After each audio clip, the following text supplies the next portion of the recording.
And welcome to my channel learn German with Yogita. So आज हमारी 4th class है और आज की क्लास में हम सीख रहे हैं personal pronoun in German. So students, personal pronoun या मैं जर्मन लैंग्वेज में बात करूं पर्सोनल प्रोनाउन की ये बिल्कुल सेम है।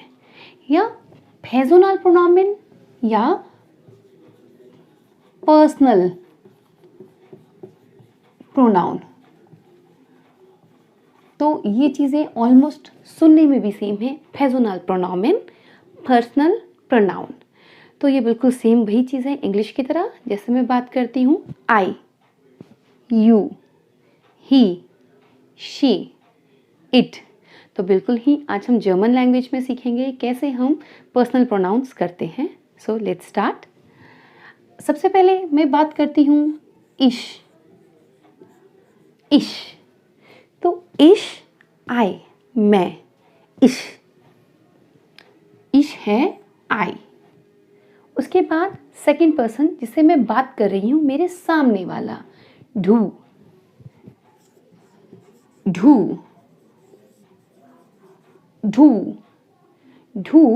एक इनफॉर्मल टर्म के लिए यूज होता है, जिसको अगर मैं हिंदी में बात करूँ तू या तुम।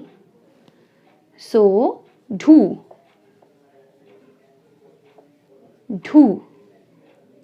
उसके बाद मेरे पास थर्ड प्रोनाउन है एयर, लड़का, किसी लड़के के लिए मैं यूज करती हूँ ही। जर्मन लैंग्वेज में ऐसा हमेशा नहीं होता कि एयर को मैं सिर्फ एक लड़के के लिए या एक आदमी के लिए ही यूज करती हूँ।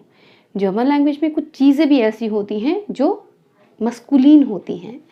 सो एयर किसी मस्कुलिन चीज़ों के लिए, मेरे पापा, मेरा भाई, मेरा बेटा, एयर। उसके बाद हम बात करते हैं जी की। शी, मेरी बहन, मेरी मम्मा, मेरी बेटी। उसके बाद एज की हम जब बात करते हैं तो हम यूज करते हैं इसको इट के लिए, इट, एज। वियर, तो वियर बहुत हद तक मेरे इंग्लिश के वी जैसा ही दिखता है। वियर, वी, हम, वी। उसके बाद मैं बात करती हूँ ईयर, यू ऑल, आप सब, ईयर।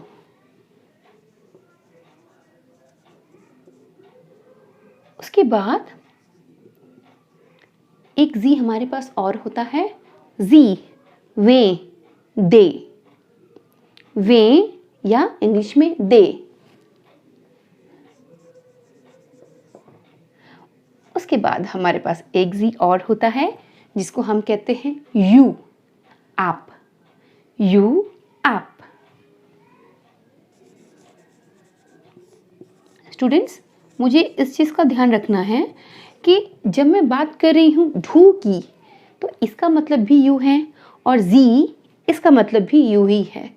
लेकिन ढू मैंने इनफॉर्मल वाले केस में यूज़ किया है और जी वाला यू मैंने फॉर्मल केस में यूज़ किया है। सो ढू और जी दोनों का मतलब सेम होता है, लेकिन यूसेज दोनों का अलग अलग जगह है। तो एक बार हम इन सारे टर्म्स को दोबारा से प्रोनाउंस कर लेते हैं। इश, ढू, एयर,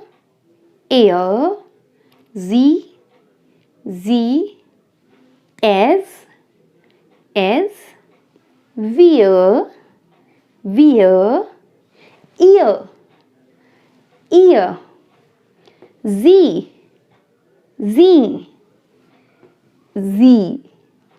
जी, अब मुझे बिल्कुल पता है बहुत से स्टूडेंट्स यहाँ पर कह रहे होंगे कि यहाँ पर तो तीन जी हैं, हमें कैसे पता चलेगा कि कौन सा जी शी के लिए यूज़ होना है, या कौन सा जी दे के लिए यूज़ होना है, या कौन सा जी यू के लिए यूज़ होना है।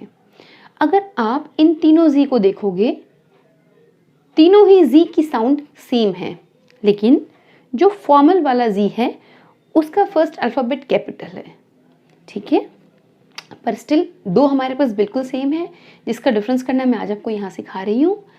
अगर मैं बात करूँ इंग्लिश लैंग्वेज की, तो हमें कैसे पता चलता है कि जिसकी हम बात कर रहे हैं वो शी है? ऑब्वियसली नाम के साथ। For example, Tina is my friend, she play badminton. जब मैंने टीना का नाम सुना, ये बात तो मुझे वहीं से पता चल गई कि टीना एक लड़की है, लेकिन जब इसमें एक प्रोनोमेन आया, नाउन को रिप्लेस किया प्रोनाउन ने, जब प्रोनोमेन आया, प्रोनाउन आया शी, तो मुझे बिल्कुल पता है कि यहाँ पर बात टीना की हो रही है। सिमिलरली जर्मन लैंग्वेज में भी कुछ इसी तरह होता है। मैं सेम सेंटेंस आपको जर्मन में बता रही हूँ। टीना ist meine Freundin. Freundin. Sie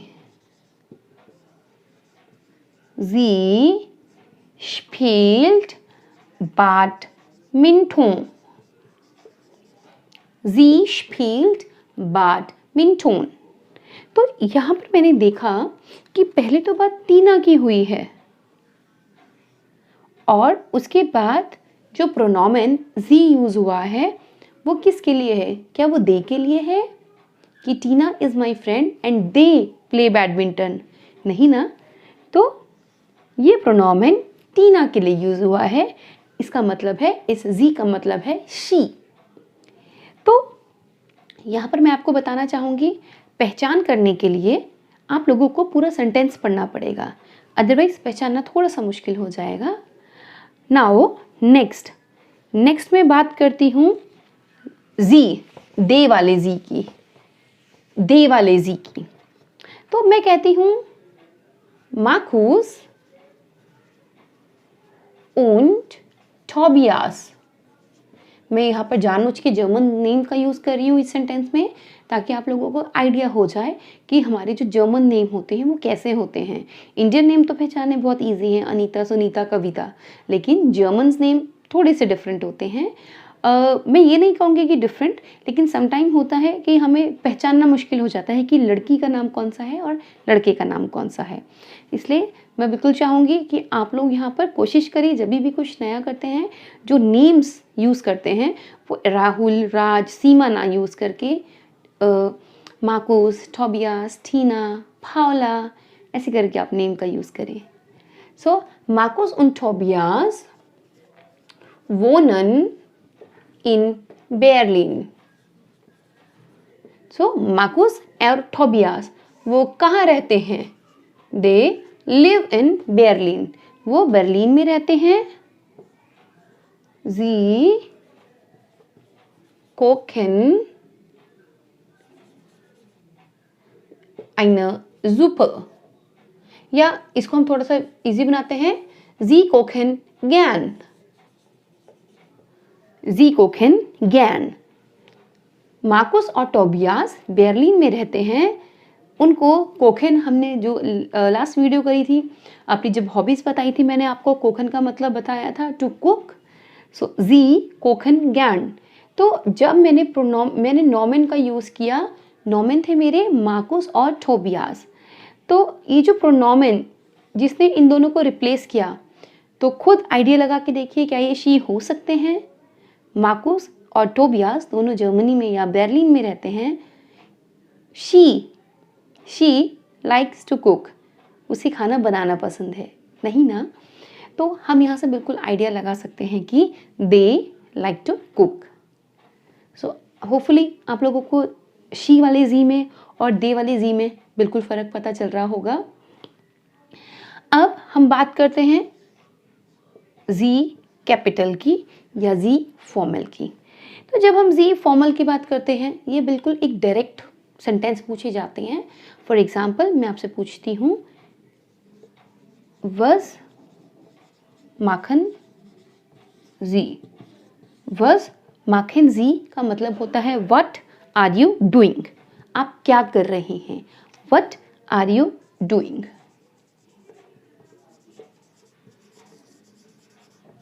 what are you doing. तो अगर आपको ध्यान हो, जब मैंने टीना वाला सेंटेंस में आपको शी का समझाया था, तो उस सेंटेंस के लिए जी को समझने के लिए मुझे 2 सेंटेंस की ज़रूरत पड़ी। कहने का मतलब मुझे एक एक्स्ट्रा पर्सन की ज़रूरत पड़ी, टीना की ज़रूरत पड़ी। सिमिलरली जब मैंने दे को समझाया, मुझे मार्कस और टोबियास की ज़रूरत पड़ी। लेकिन जब मैंने कैपिटल जी की बात करी, यू फॉर्मल की बात करी, तो मुझे यहाँ पर किसी और इंसान की ज़रूरत नहीं पड़ी। तो मैंने डायरेक्टली आपसे ही पूछा कि बस माखन सी व्हाट आर यू डूइंग, आप क्या कर रहे हैं। तो यहाँ पर बिल्कुल समझने की ज़रूरत है, जी मैं हमेशा अपने सामने वाले को फॉर्मल वे में ही बोलती हूँ। इसके लिए मुझे थर्ड पर्सन की ज़रूरत नहीं है, इसकी उसकी मुझे ज़रूरत नहीं है। मैं जी को डायरेक्ट यूज़ कर सकती हूँ, बस माखन जी। और जो जी का बड़े वाले जी का स्ट्रक्चर है, थोड़ा सा इन छोटे जी से डिफरेंट है। सो आई होप आप लोगों को शी वाला जी और यू वाला जी और दे वाला जी, ये तीनों जी क्लियर हो चुके हैं। नाउ अब यहाँ पर हम आगे चल रहे हैं। ऑब्वियसली अब हमने यहाँ पर सीखा कि आई, यू, ही, शी, इट, या मैं जर्मन में बोलूँ इश, ढू, एर, जी, एज, वियर, ईयर, जी, सी, हमने सीखा। इंग्लिश में क्या होता है, जब मैं बात करती हूँ आई की, for example I am Yogita, you are Divya, he is Rahul, she is Namrata, या it is a blackboard। तो सिमिलरली आज हम अपना फर्स्ट हेल्पिंग वर्ब करने जा रहे हैं, जाइन। फर्स्ट हेल्पिंग वर्ब जाइन। तो जाइन मेरा एक हेल्पिंग वर्ब है। अगर मैं इसकी इंग्लिश में बात करूं, इसका मतलब होता है टू बी, होना। होना, जिसे मैं बात करती हूँ, मैं योगिता हूँ, तो मेरा जो वर्ब था यहाँ पर है होना। लेकिन मैं जब अपनी बात कर रही हूँ कि मैं योगिता हूँ, तो मैंने होना को तोड़ के, या मैं एक एग्जैक्ट टर्म यूज़ करूँ, कॉन्जुगेट करके मैंने यूज़ किया हूँ। तो आज हम इसी तरह हम जाइन की कॉन्जुगेशन सीख रहे हैं। जाइन का मतलब होता है टू बी। हमें पता है कि ये एक हेल्पिंग वर्ब होता है। अगर मैं इंग्लिश में भी बात करूं, to be is my helping verb. तो नॉर्मली हम कौन सी वर्ब यूज़ करते हैं, इंग्लिश है इज़, एम, आर। तो आज हम बिल्कुल सेम करने वाले हैं, इज़, एम, आर करने वाले हैं, लेकिन जर्मन में। जब मैं बात करती हूँ इश की, इश, इश बिन योगिता, इश बिन योगिता। तो बिन का मतलब होता है am. I am Yogita, I am Yogita, इश बिन Yogita. Now the second one is ढू। ढू बिस्ट, ढू बिस्ट राहुल, ढू बिस्ट राहुल। तुम राहुल हो, यू आर राहुल, ढू बिस्ट Rahul. Er, er ist, er ist Naveen, er ist Naveen, he is Naveen, er ist Naveen। Sie, sie ist Sheetal, sie ist Sheetal, she is Sheetal। Es ist ein Zimmer, this is a room। या मैं बात करूं it is a room। so es ist Zimmer, room। उसके बाद wir sind Freunde, wir हम सब, wir sind Freunde, we are friends, we are friends। so wir sind Freunde। ihr Ihr. Ihr seid Studentin. Ihr seid Studentin. इसका मतलब है you all are students. Ihr seid Studentin. Sie. अब हम बात कर रहे हैं दे की. Tobias und Markus. Sie sind Freunde. Sie sind Freunde. So they are friends. Sie sind Freunde. Now हम फॉर्मल की बात कर रहे हैं. You, sie, Sie sind Rahul. You are Rahul. Sie sind Rahul.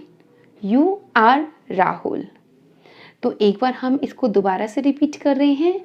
Ich bin Yogita. Ich bin Yogita. Du bist Rahul. Du bist Rahul. Er ist Naveen.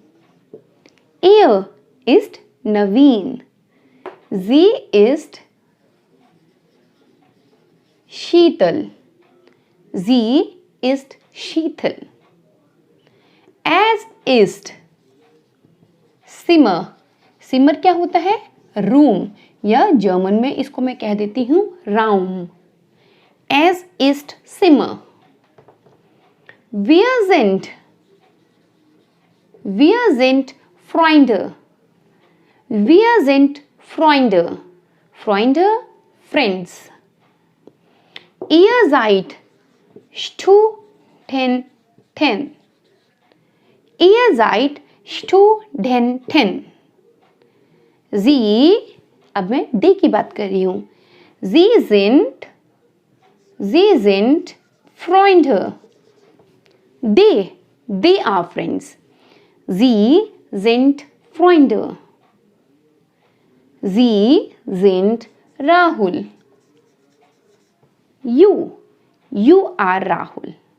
So students, I believe आप लोगों को sein to be वाली form आप लोगों को clear हो चुकी है. यहाँ से मैं इंग्लिश वाले वर्ड्स रिमूव कर रही हूँ. आई बिलीव आप लोगों ने इनको नोट कर लिया होगा. सो मुझको बिल्कुल कमेंट करके बताना अगर ये चीज़ आपको समझ आ जाए, और अगर आपको नहीं समझ आएगी मुझे स्टिल कमेंट करके बताना कि मुझे नहीं समझ आई है. मैं ट्राई करूँगी, अगर मैं इससे भी ज़्यादा एक ईजी तरीके में करवा पाऊँ तो मैं दोबारा एक वीडियो बनाऊँगी जिससे आपको मैं और अच्छे से समझाने की कोशिश करूँगी. नाउ लगे हाथ हम एक वर्ब और यहाँ सीख ही लेते हैं. तो that is also helping verb. हम बात कर रहे हैं haben की. haben सुनने में बिल्कुल इंग्लिश जैसा लगता है. have, बिल्कुल to have, होना. जब मेरे पास कोई चीज़ होती है, तो मैं स्टार्ट करती हूँ. अब मैंने आपको यहाँ पर haben का मतलब बता दिया, तो मुझे लगता है मुझे बार बार उसको इंग्लिश में नहीं बताना पड़ेगा. हम सीधा कॉन्जुगेशन के साथ स्टार्ट कर रहे हैं. मैं बात करती हूँ ich habe Auto, car. Ich habe Auto. Du hast Auto. मैं यहाँ पर सेम एग्जाम्पल यूज़ कर रही हूँ, ठीक है, क्योंकि अगर मैं बार बार हर सेंटेंस में अलग अलग एग्जाम्पल यूज़ करती रहूँगी तो आप कंफ्यूज हो जाएंगे कि ये चीज़ क्या है. हमें यहाँ आउटो से पता चल गया ये कार है, तो मैं सेम वर्ड सारे वर्ड्स के साथ, सेंटेंसेस के साथ यूज़ कर रही हूँ. Er hat Auto. Sie hat Auto. Es hat Auto. Wir haben Auto. Ihr habt Auto. Sie haben Auto. Formel Sie haben Auto. So यहाँ पर मैं क्या बात कर रही हूँ कि ich habe Auto. I have a car. Du hast Auto. You have a car. Er hat Auto. He is having a car. Sie hat Auto. Same. She is having a car. Yeah, she is having car. Es hat Auto. It has a car. Wir haben Auto. We have car. Ihr habt Auto. You all have a car. Sie haben Auto. They have a car. Sie, formal Sie, Sie haben Auto. You have a car. So students, I believe आज हमने 2 helping verb करे हैं sein और haben की. So I believe आप लोगों को sein और haben वर्ब दोनों बहुत अच्छे से समझ आ गए होंगे. अगर आपको किसी भी पॉइंट पे डाउट है तो आप मुझे कमेंट में बिल्कुल बता देंगे कि मैम मुझे डाउट है या योगिता मुझे डाउट है, तो मैं हो सकता है मैं नेक्स्ट वीडियो में उसको और क्लियरिटी के साथ बता पाऊँ. सो आई होप आपको वीडियो अच्छी लगी हो. और वीडियोस के लिए आप लोग चैनल को लाइक करें, शेयर करें, सब्सक्राइब करें. Thank you so much.